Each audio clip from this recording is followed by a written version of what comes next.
नमो अरिहन्ताणम् नमो सिद्धाणम् नमो आयर्याणम् नमो वज्जायाणम् नमो लोये सव्वसाहुणम् एसो पञ्चनमुक्कारो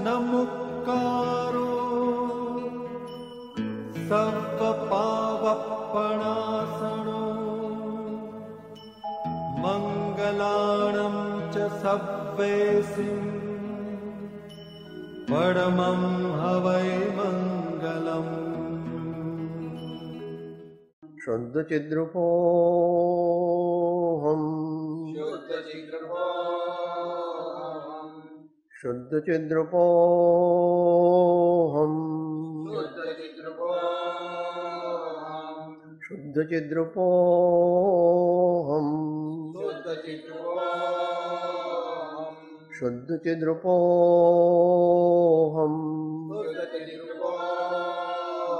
शुद्धचिद्रूपोऽहम् शुद्धचिद्रूपोऽहम् शुद्धचिद्रूपोऽहम् शुद्धचिद्रूपोऽहम् शुद्धचिद्रूपोऽहम् शुद्धचिद्रूपोऽहम्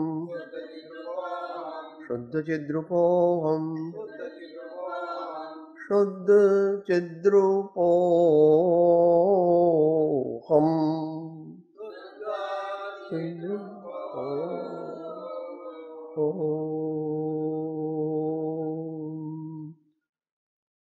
मोक्षमार्गस्य नेतारं भेत्तारं कर्मबुभृताम् ज्ञातारं विश्वतत्त्वानां वन्दे तद्गुणलब्धये। अज्ञानतिमिरान्धानां ज्ञानाञ्जनशलाकया चक्षुः उन्मीलितं येन तस्मै श्री गुरवे नमः। श्री परमगुरवे नमः। परम्पराचार्य गुरवे नमो नमः। सदात्मस्वरूपम् मंगलमय मंगलकरन् वीतरागविगण्यान् नमो ताहि जाते भये अरिहन्तादिम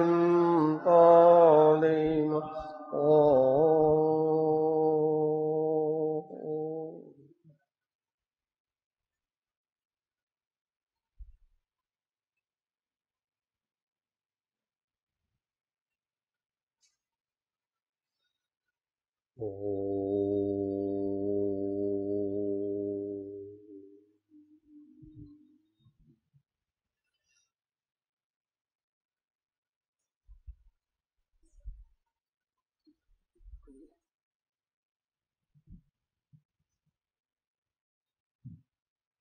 आज के स्वाध्याय में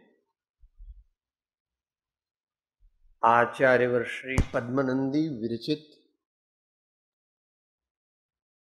आलोचना अधिकार का जो स्वाध्याय क्रमशः चल रहा है, उसमें से आज 9वां श्लोक नंबर 9, इसकी विचारणा करेंगे। इसमें से अपने जीवन के कल्याण के लिए, अपने जीवन की शुद्धि के लिए प्रेरणा प्राप्त करेंगे।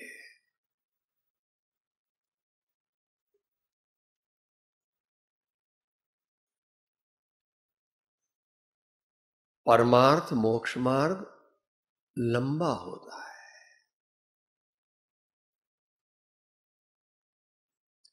थोड़ी साधना इधर कर लिया, थोड़ी साधना उधर कर लिया, इतना करने से मोक्ष हो जाएगा या उच्च पद की प्राप्ति हो जाएगी, ऐसा समझना वो असमीचीन है।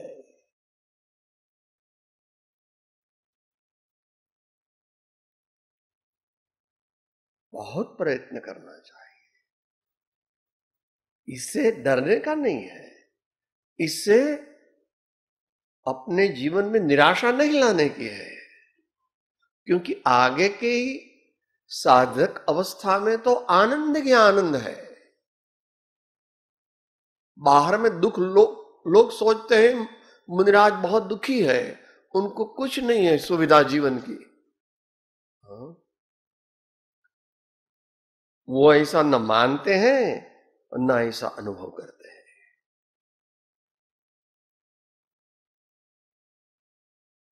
कभी थोड़ी सी असहूलियत हो गई तो कोई बात नहीं, क्या बात। चाह गई चिंता गई मनवा बेपरवाह, जिनको कछु न चाहिए वो साहन का सा।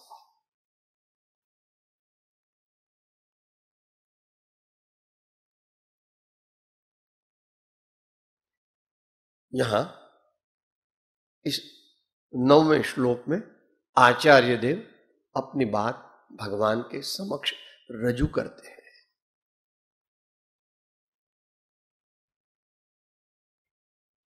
मूल पाठ है, आश्रित्य व्यवहार मार्गमथवा मूलोत्तराख्यान गुणान साधो धारयतो मम स्मृतिमथ प्रस्थायिष्य दूषणम् शुद्ध्यर्थं तदपि प्रभो तव पुरः सज्जोऽहमालोचितुं निश्चल्यं हृदयं विधेयमजडै भव्ययतः सर्वथा निश्चल्यं हृदयं विधेयमजडै भव्ययतः सर्वथा। अंतिम पंक्ति में बताया है कि भव्य जीवों को क्या करना चाहिए। अपने हृदय को निश्चल्य करना चाहिए, अपने हृदय को निश्चल्य करना चाहिए। इसका आज बयान आ जाएगा। सब लोग ऐसे तो जानते हैं क्योंकि तत्वार्थ सूत्र पढ़ा है।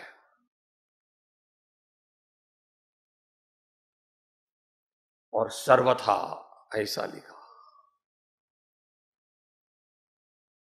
माताएं गेहूं साफ करती है तो जल्दबाजी हो तो 2-4 रख देते हैं कांकरे गेहूं में रख देते। अरे अभी थोड़ी जल्दी है, अभी ऐसा ऐसा देख लिया, अभी चलेगा, 5-10 कांकरे रह गए। लेकिन साहब क्या बात करते हैं, ऐसा नहीं किया जाता, एकदम साफ हो जाने चाहिए। कोई भी बिगाड़, कोई भी अशुद्धि नहीं रहनी चाहिए। वैसे महापुरुष, क्योंकि ये सच्चे श्रावक को भी लागू पड़ता है और यहां तो वो स्वयं को लागू पड़ते हैं, पढ़ते हैं, स्वयं को लागू करते हैं। ये श्लोक उसका गुजराती जो हुआ है वो साथ में बोले, बराबर ना। व्यवहार नयति मूल उत्तर गुण धारे मुनि धर्म मा जे दोषो थये लायाद रहा छे ते दूर करवाने काजे। तर्जीवो नहीं है। व्यवहार नयते मूल उत्तर गुण धारे मुनि धर्म माजे દોષો થયેલા યાદ રહ્યા છે તે દૂર કરવાને કાજે પ્રભુ તમારે આગે આલો છો માયા મિથ્યા દેવૃથા હો નિશ્ચલ્ય હૈયું કર સમજો જન સર્વથા સંત પ્રથા જો નિશ્ચલ્ય હૈયું કર સમજો જન સર્વથા સંત પ્રથા જો हे गुरु राय हे गुरु राय। पढ़ने से ही मालूम हो जाता है कि इनके हृदय में कैसे आनंद की लहरें आलोकित हो रही है। क्या कहते हैं, व्यवहार मार्ग का आश्रय करके अथवा मूल और उत्तर गुणों को धारण करने वाले मेरे जैसे साधु के जो दूषण यानी दुर्गुण भूल अपनी गलतियां स्मरण में आ रही है उनकी भी शुद्धि के लिए हे प्रभु मैं आपके समक्ष आलोचना करने के लिए उद्यत हुआ हूं, प्रतिज्ञाबद्ध हुआ हूं, जागरूक हुआ हूं, क्योंकि विवेकी भव्य जीव सभी इस प्रकार ही अपने हृदय को निश्चल्य करते हैं और करना चाहिए।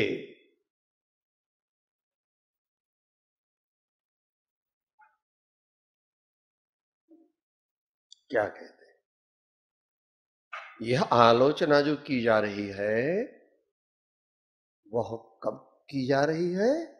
छठवें गुण स्थान में की जा रही है, क्योंकि बोल करके या लिख करके ये सब जो बात होती है वो सप्तम गुण स्थान में नहीं होती।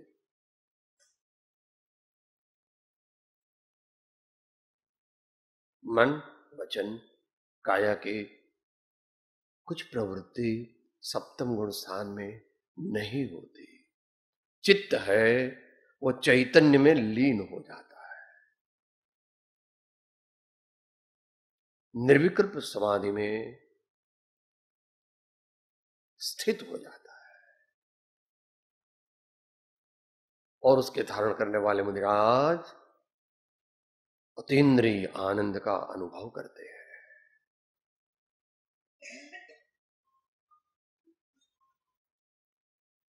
तो यहां व्यवहार मार्ग का आश्रय करके, क्योंकि मुनि अवस्था में जो दो गुण स्थान मुख्य है, छठवां और सातवां, उसमें छठवें गुण स्थान में 28 मूल गुणों की बहुत यत्न से हिफाजत की जाती है, इसकी पालना की जाती है। मेरे कोई दोष में, मेरे कोई भी जो 28 मूल गुण है उसमें दोष न लगे, इसकी सावधानी रखी जाती है।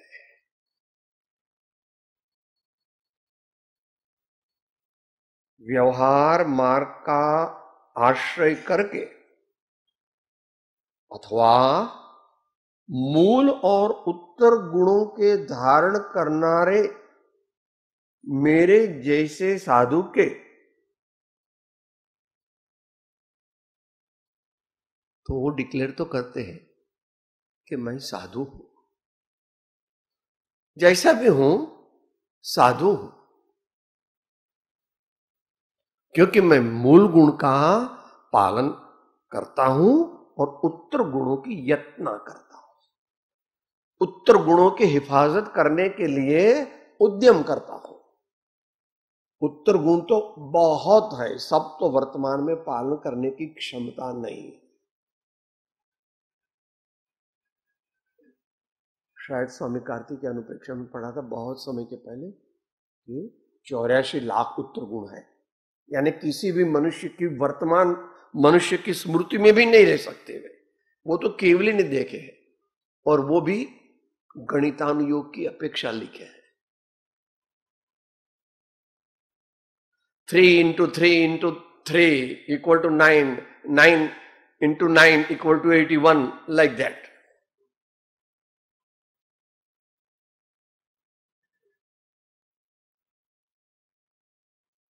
तो जितने भी गुण मेरी स्मृति में आ सकते हैं, जितने भी गुणों को मैं स्मृति में ला सकता हूं, याद रख सकता हूं,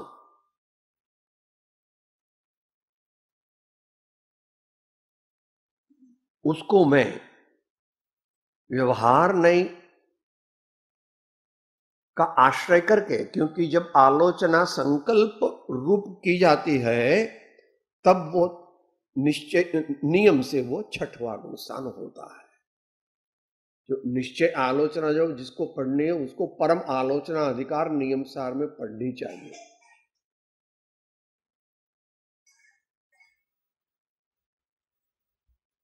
विस्तार से उसका बयान आचार्य देव ने कहा है।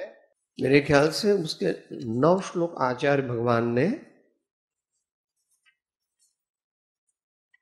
लिखे हैं, और उसका नाम यानी उस सेक्शन प्रकरण का नाम लिखा है परम आलोचना अधिकार। उसमें व्यवहार नहीं की गौणता है और निश्चय नहीं की मुख्यता है।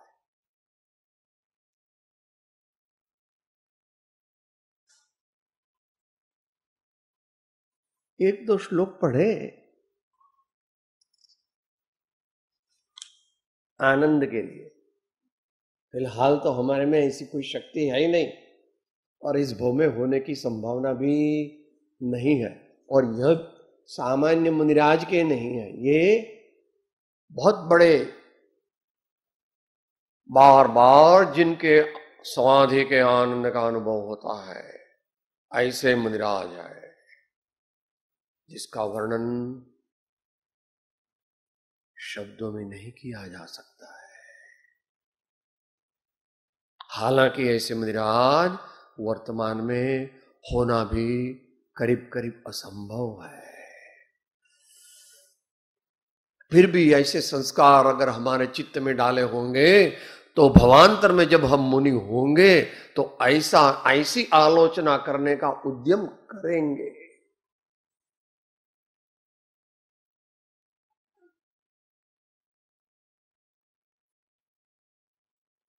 नो कर्म कर्म रहितम विभाव गुण पर्यय व्यतिरिक्तम आत्मानं यो ध्यायते श्रवणस्यालोचना भवति। प्रारंभ है परम आलोचना अधिकार का प्रथम श्लोक है। ऐसे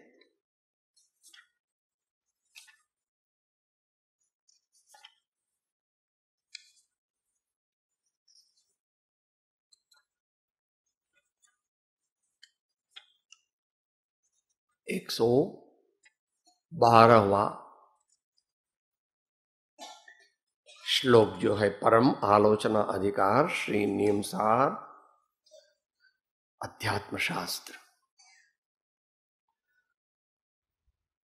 मदमान माया लोभ विवर्जित भावस्तु भाव विशुद्धि इति परिकथितो भव्यानां लोक प्रदर्शिभिः। 112वीं गाथा है। गुजरात इस प्रकार है। त्रणलोक तेम अलोक ना द्रष्टा कहे च भव्य ने मदमान माया लोभ वर्जित भाव विशुद्धि छे। मूल पाठ है वो गुणस्थान के अनुसार उसका अर्थ लगा देना चाहिए, क्योंकि मद मान माया लोभ चारों से रहित तो 12वें गुणस्थान में होता है, मगर वो गुणस्थान के अनुसार समझ लेना चाहिए। यहां आचार्य अपने को क्या कहते हैं?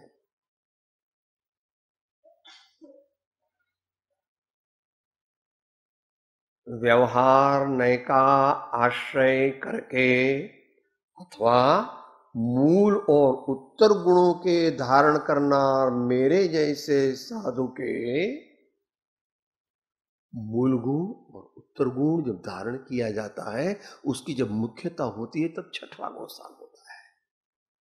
और 7वें गुणस्थान में मूल उत्तर गुण कोई कल्पना रहती नहीं, उसका वर्णन छह ढाला से समझ लेना चाहिए। छह ढाला से, छठवीं ढाला में जब श्रेणी लगाने वाले हैं तो इसके पहले श्रेणी लगती है, वो तो वर्तमान में है ही नहीं इधर, मगर श्रेणी लगेगी, उसकी पूर्व भूमिका बहुत जटिल और लंबी होती है।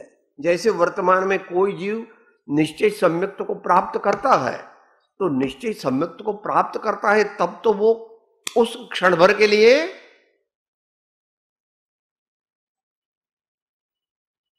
वृत्ति निज स्वभावनो अनुभव लक्ष्य प्रतीत वृत्ते वह निज भाव मां परमार्थे समकी।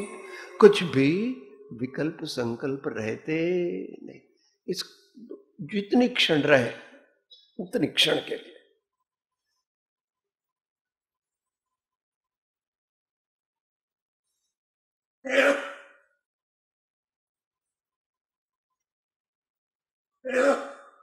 मूल और उत्तर गुणों के धारण करने वाले मेरे जैसे साधु के जो दूषण स्मरण में आ रहे हैं। आलोचना किसकी की जाती है? पूर्व में जो पाप हो गया उसकी मिच्छामि दुक्कड़म, मिथ्या में दुष्कृतम, उस समय में असावधान रहा तो मुझसे यह दोष हो गया। हे भगवान, आपकी साक्षी से मैं मेरे किए हुए दोष को विसर्जित करता हूं और आपकी कृपा से और आपकी आज्ञा के पालन से मेरे द्वारा यह दोष की पुनरुक्ति न होवे, ऐसा बल मुझे दीजिए, ऐसी मेरी आपको प्रार्थना है।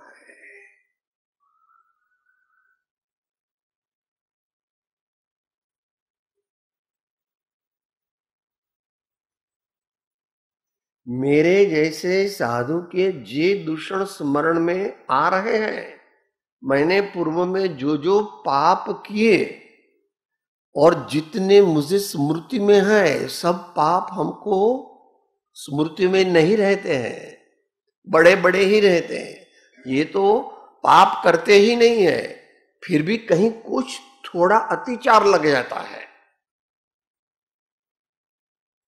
और वो अतिचार जो कि मेरी स्मृति में आ रहे हैं, उनकी भी शुद्धि के लिए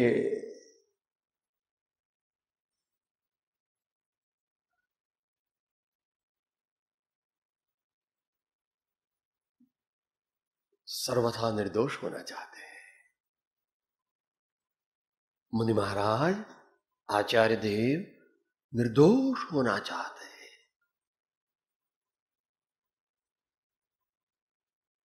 इसलिए कहते हैं कि मेरी स्मृति में जो जो दोष आ रहे हैं, उन सब की शुद्धि के लिए हे भगवान, मैं आपके पास आलोचना करने के लिए उद्यत हुआ हूं, कृत संकल्प हुआ हूं, कटिबद्ध हुआ हूं। मैंने यह निर्णय किया है कि मैंने जो कुछ पाप किए, मुनिराज पाप करते नहीं, मुनिराज से पाप हो जाते हैं। मुनिराज पाप करते नहीं। महाव्रतधारी है तो वो चोरी करेंगे, वो झूठ बोलेंगे। जब बोलेंगे तब तो मूल गुण ही टूट जाएगा, तब तो मूल गुण ही टूट जाएगा। मगर दूसरे छोटे मोटे पाप हो जाते हैं, असावधानी से भी हो जाते हैं, कभी स्मृति दोष से भी हो जाते हैं, कभी प्रमाद आदि से भी हो जाते हैं। तो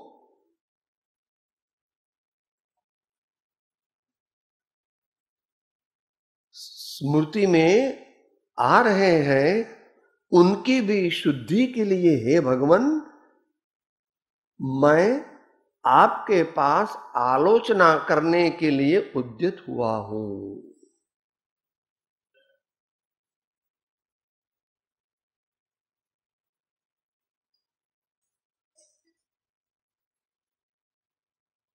प्रतिक्रमण का ही एक प्रकार है।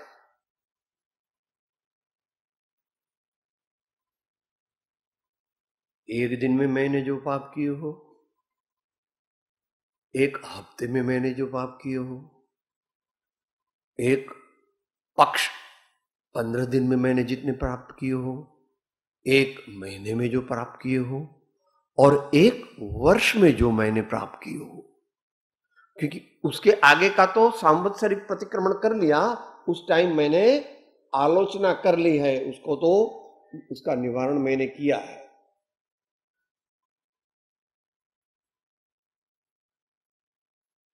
उनकी भी शुद्धि करने के लिए हे भगवान मैं आपकी समक्ष आलोचना करने के लिए उद्यत हुआ हूं। उद्यत कृत संकल्प, उद्यमी। कोई भी महान कार्य करते हैं तो प्रतिज्ञाबद्ध होकर के करते हैं, प्रतिज्ञाबद्ध होकर के करते हैं। आज सुबह में छोटे मोटे नियम लिए तो वो नियम लेना आवश्यक है, ताकि अगर वो तोड़ने का समय आवे तो अपने को याद आवे कि अरे आज तो मैंने ऐसे दोष न करने की प्रतिज्ञा की है, इसलिए मुझे उन दोष में नहीं प्रवर्तना चाहिए। बार बार ऐसा करना पड़ता है, करना पड़ेगा, हम सब लोगों को करना पड़ेगा, मगर उसमें कोई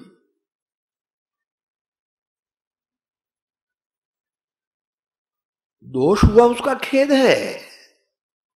मगर अब आपकी आज्ञा और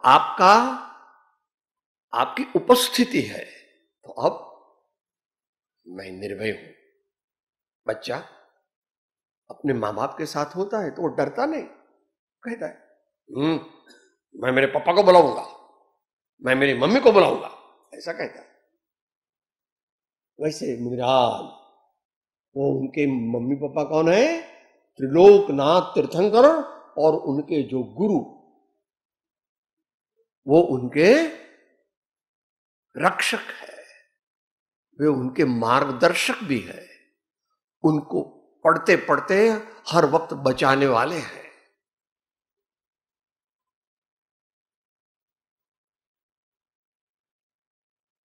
उनके बिना तो काम चलेगा नहीं।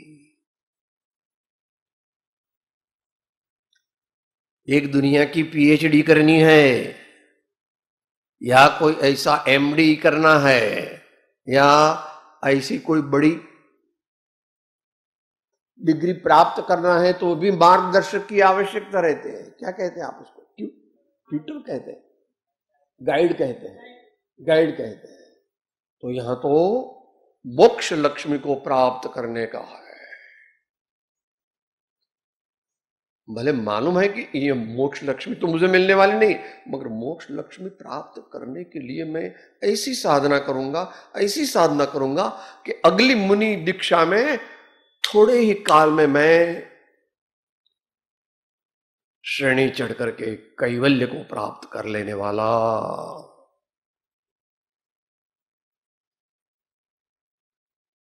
ऑप्टिमिस्टिक है, आशावादी है, और सिर्फ बातें करने में नहीं है।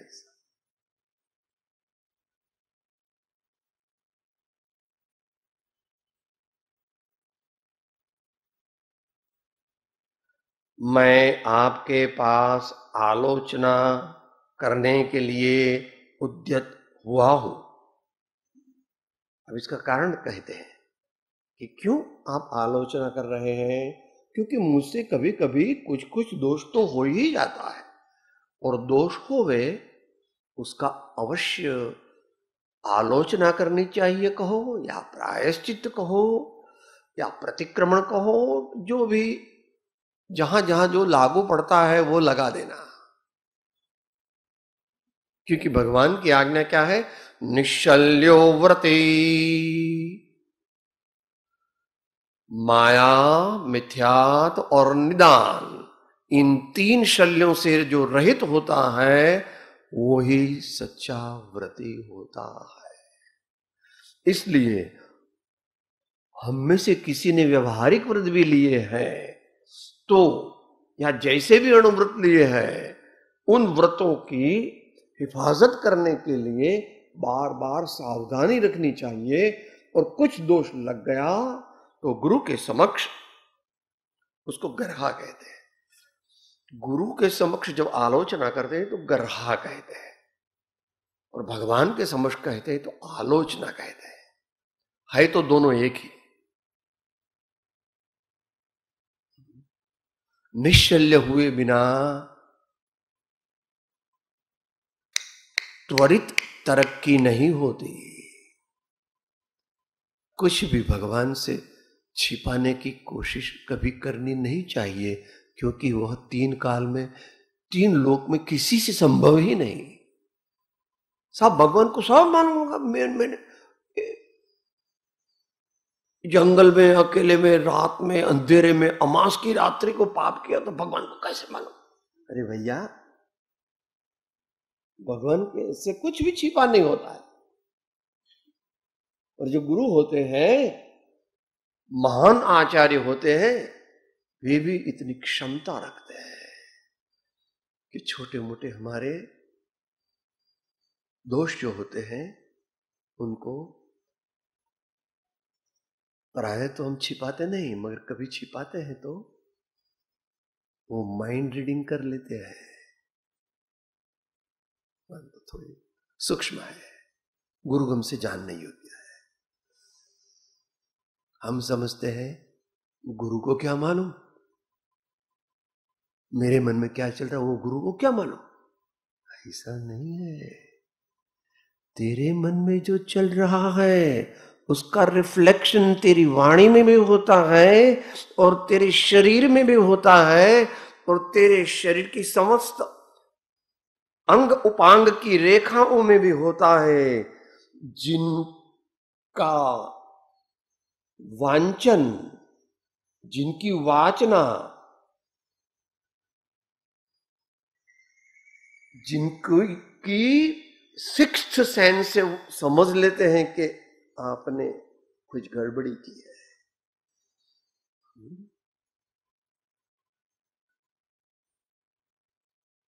क्या कहते हैं राजचंद्र जी उसके लिए?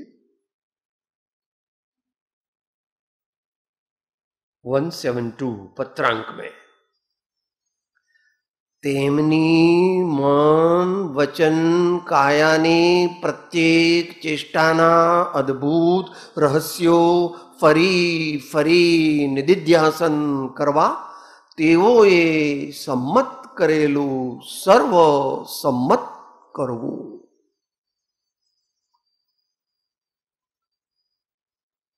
माइंड रीडिंग भी करते हैं। यहां पर मन प्रज्ञान की बात नहीं है, वो तो वर्तमान में नहीं है, मगर दूसरा माइंड रीडिंग जिसको इन्फरेंशियल नॉलेज कहते हैं, अनुमान ज्ञान, मगर सम्यक अनुमान ज्ञान। हमारी आंखों से वे जान लेते हैं, हमारे मुंह की चेष्टा से वो जान लेते हैं, हमारे चलने से वो जान लेते हैं, हमारे बोलने से भी वो जान लेते हैं। इनका स्वरूप जब तू जानेगा तब तेरा काम बहुत बड़ा हो जाएगा। जब ऐसे गुरु की तेरे को पहचान सही रूप में होगी तब तो तेरा महाभाग्य खुल जाएगा।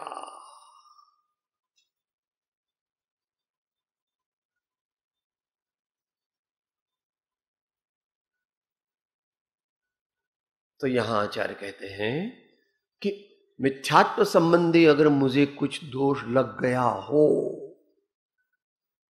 या मैंने कभी किसी भी जीव से मायाचार का प्रवर्तन किया हो, या अबुद्धिपूर्वक या बुद्धिपूर्वक इस जन्म की साधना के फलस्वरूप मुझे ऐसे ऐसे देवलोक आदि की या ऐसे ऐसे फल की प्राप्ति हो, ऐसा अगर मेरे मन में भी आया हो, तो हे भगवान, इन तीनों प्रकार के शल्य को मैं इनकी आलोचना करता हूं। मिच्छा में दुक्कड़म, मिथ्या में दुष्कृतम, ऐसे मेरे सूक्ष्म दोष भी नष्ट हो प्रभु आपकी कृपा से, ऐसी मेरी आपको प्रार्थना है, विनंती है, नम्र अर्जी है।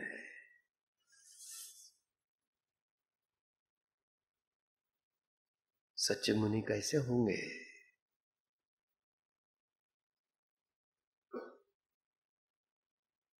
निर्विकार बालकवत निर्भय तिनके पायन धोख हमारे, निर्विकार बालकवत निर्भय तिनके पायन धोख हमारे।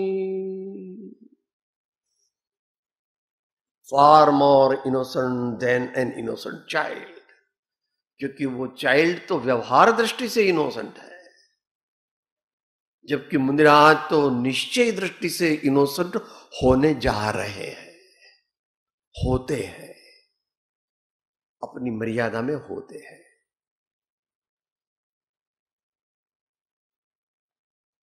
क्योंकि विवेकी भव्य जीवों के लिए सर्व प्रकार से अपने हृदय को निश्चल्य बनाना ही चाहिए।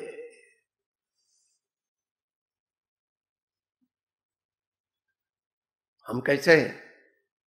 अपने को टटोलना है। अगर मैं अपने दोष छिपाता हूं तो मैं दुर्भव्य हूं।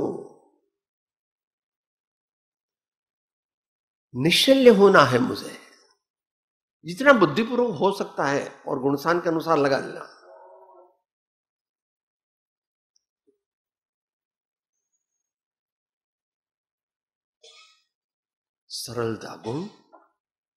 सरलता गुण ऐसा ही होता है महापुरुषों में। 10 लक्षण धर्म चल रहे हैं या में सरलता गुण का व्याख्यान अपन करते हैं।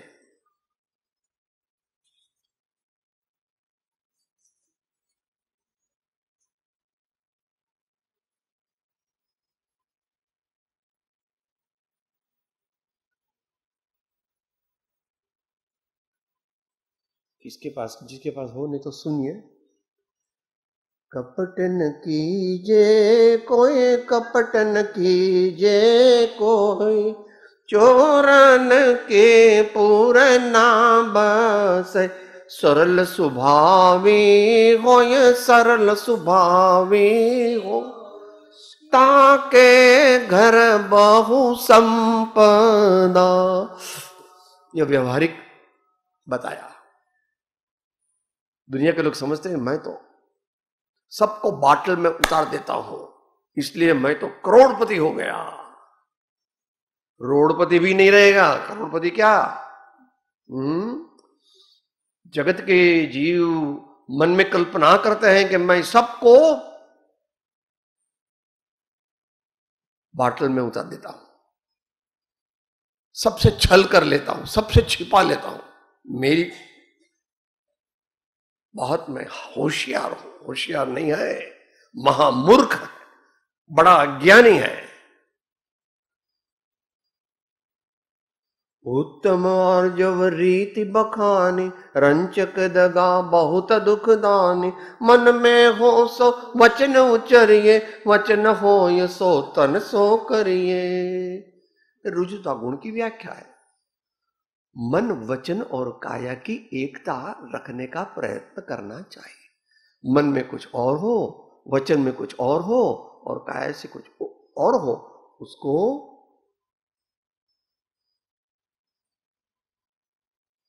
महान पाप लगता है।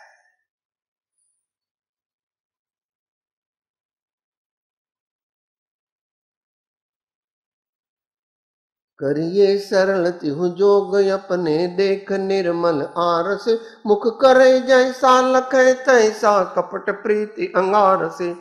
नहीं लहै लक्ष्मी अधिक छल करी, कर्म बंध विशेषता। भय त्याग दूध बिलाव पीवे, आपदा नहीं देखता।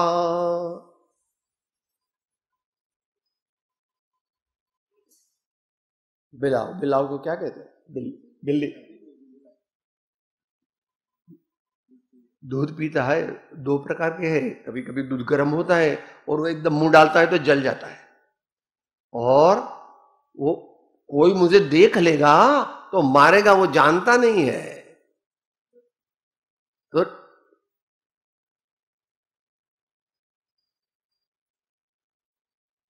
रेस्टलेस रहता है, भयभीत रहता है। ऐसा बड़ा पाप करने वाला हमेशा भयभीत रहता है, अगर उसमें कुछ भी समझ है तो।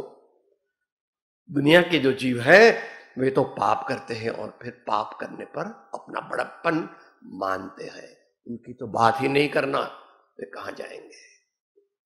वो भविष्य में नहीं, वर्तमान में ही। वो आप लोग जानते हैं सब, वर्तमान में जो ऐसे पापी लोग होते हैं उनको क्या क्या होता है।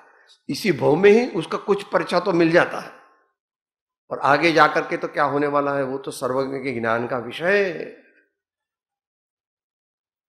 तो हम लोगों अगर विवेकी है, अपने को रहना है विवेकी।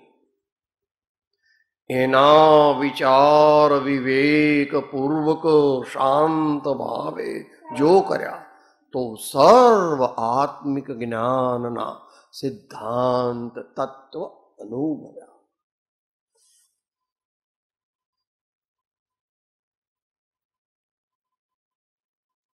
क्योंकि जो विवेकी भव्य जीव है उन्हें सर्व प्रकार से अपना हृदय निश्चल्य शल्य रहित करना चाहिए।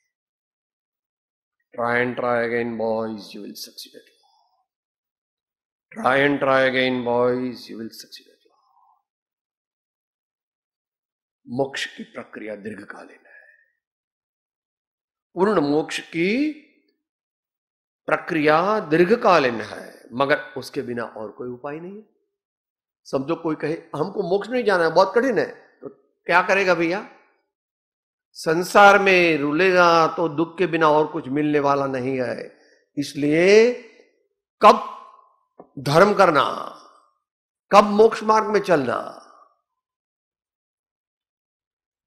आत्मतारो आत्मतारो शीघ्र एने ओळखो, सर्वात्मा समदृष्टि द्यो, आवचन ने हृदय लखो, आवचन ने हृदय।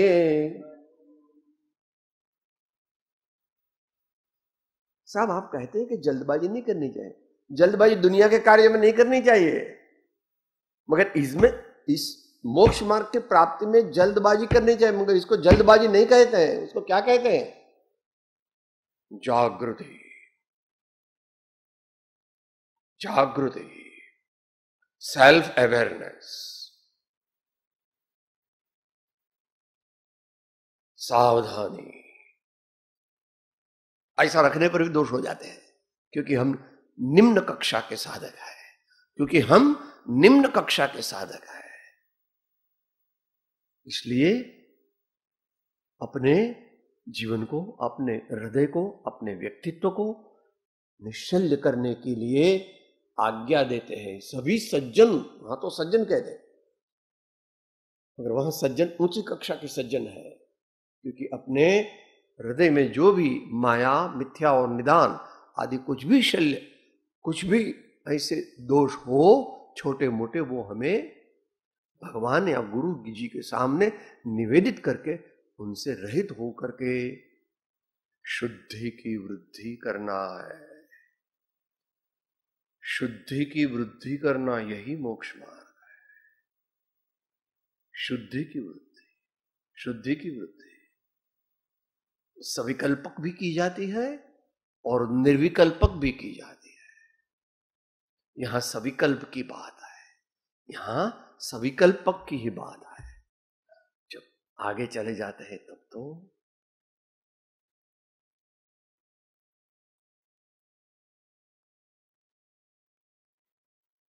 ऐसा जान करके अपने को, अपने जीवन में जो दोष हुए हैं वो भगवान या सदगुरु के समक्ष रखने चाहिए।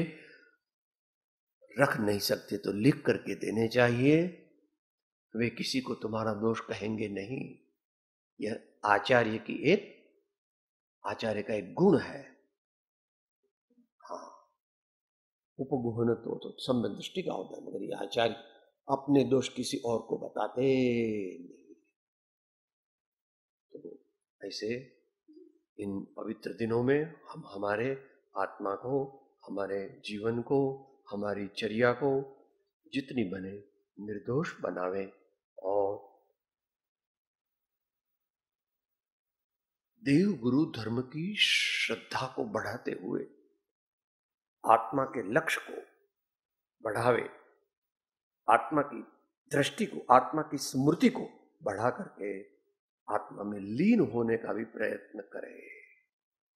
ऐसा करने पर निश्चय मोक्ष मार्ग की प्राप्ति हो जाती है। भगवान हमें ऐसी शक्ति दे, ऐसी भक्ति दे, ऐसा उद्यम हम कर सके, ऐसा एक माहौल हमारे जीवन में बनाना।